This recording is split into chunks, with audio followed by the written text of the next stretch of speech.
Ola a todas e a todos, novamente.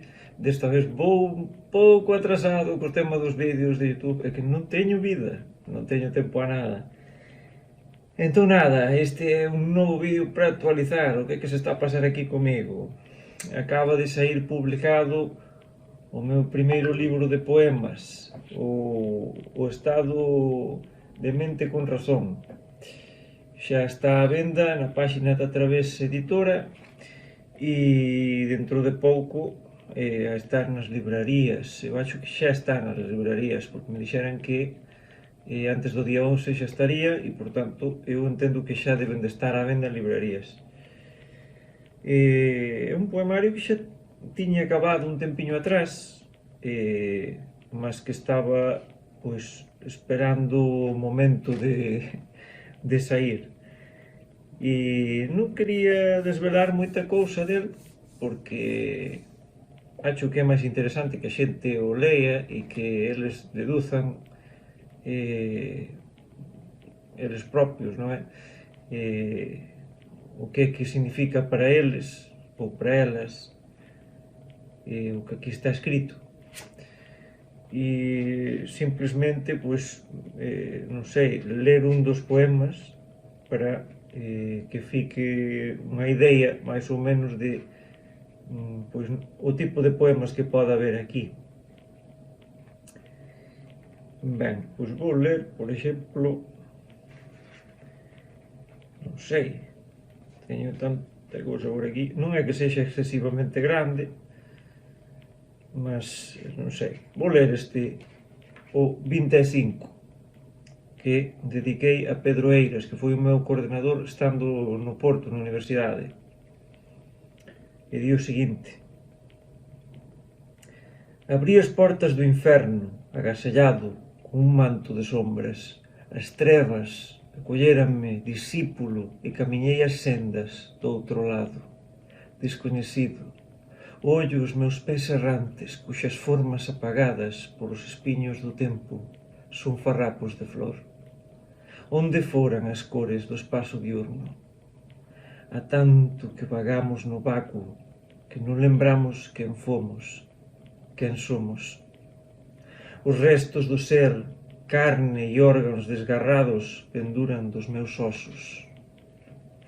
Sentes o ritmo do camiñar da serpente e o roncón adormece os teus pulmóns xa perfurados. Carneiros a bater os cornos entre vales de cinzas, pingas de sangue a alimentar os sapos da lagoa. Meu pai foi á guerra, berra o anfibio con vermellos ollos abertos. Paisaxe desoladora, amiga do meu estar, amiga do meu ser, que se esquece entre tanta dor de mente. Somas meses a engolir batraquios, eles cantan no teu estómago. Meu pai foi rei, mas quen te salva a ti, aprendiz de poeta? Indixesto, indiferente, insensível, ingrato existir. A quen debemos render contas? Onde está o altar que democratice esta linda tortura? Sei, non sabes. Ben, pois este é un dos poemas do poemario que comento, Estado de mente con razón, na Través Editora.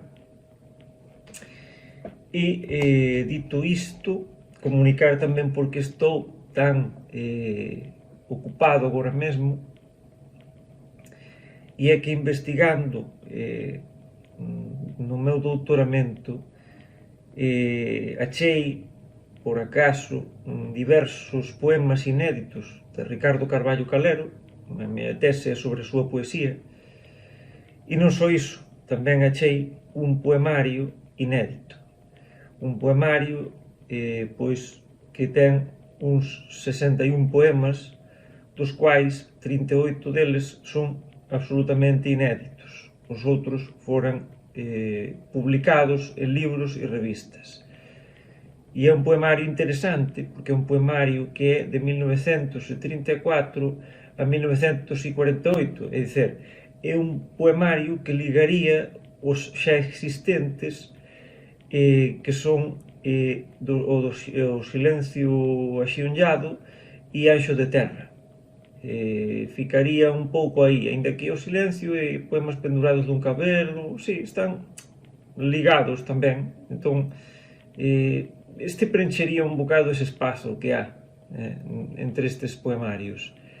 E que agora, até agora só sabíamos de poemas en castellano nesta época, que é a época coincidente, pois, guerra civil, represión, etcétera, etcétera, en que tivo de viver Carballo Calero en unhas condicións bastante precarias a nivel económico e demais, cousa que sabemos non só por cuestións obvias da situación dunha persoa que defendeu a República e, pois, basicamente, o bando fascista gañou o conflito e, por tanto, a represión é obvia contra estas persoas, mas nun ponto de vista económico unha persoa represaliada tiña máis dificultades para conseguir un traballo e moitas veces tiñan que, pois, pedir axuda a amizades que moitas veces estaban mesmo do outro bando, é dizer,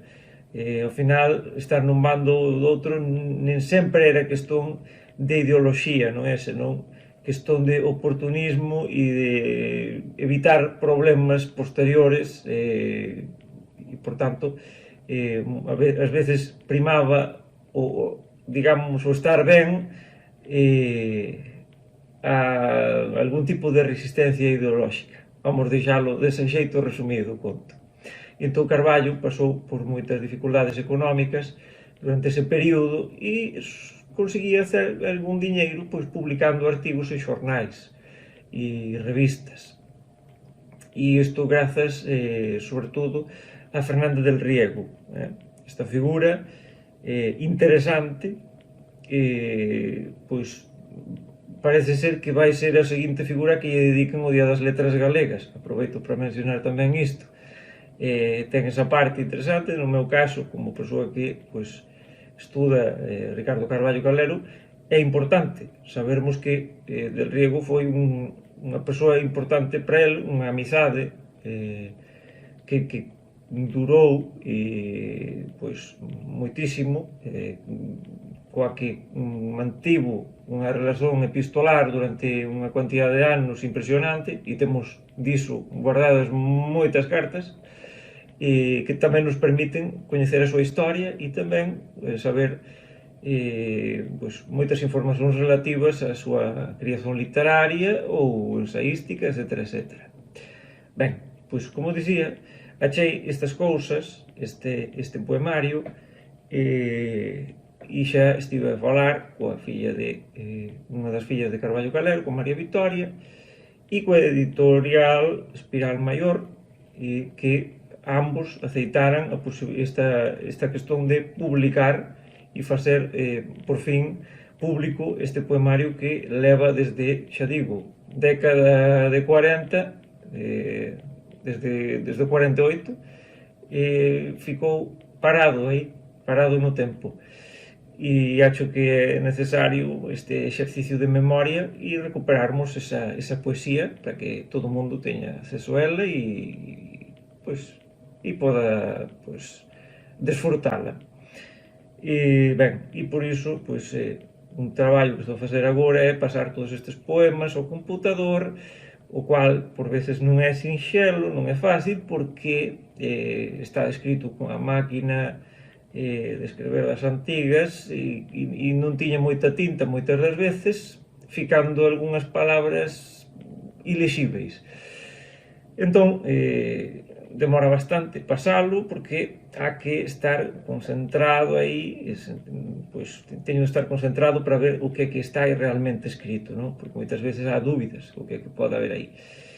E pronto, xa un artigo no Portal Galego da Lingua, onde coloco un dos poemas coa súa transcripción, e na próxima semana aparecerá algo tamén polo Diario de Ferrol, da mão do profesor da Facultade da Coruña, xa xubilado, o señor do Barro, e para alén de outras cousas que tamén comezarán a aparecer por aí. E como dicía, é un enorme traballo, sobre todo agora que estamos de ferias. Eu quería descansar, mas resulta complicado, por non dizer imposible, porque sempre aparecen cousas novas e o doutoramento pois ten uns anos limite, e eu pois cada vez vou acrescentando, incorporando cousas, e estou a ver que cando tiver feito xa isto, tiver isto pasado, pois eu acho que vai ser algo incrível, vai ser máis de 800 páxinas, e despois o estudo. E nada máis.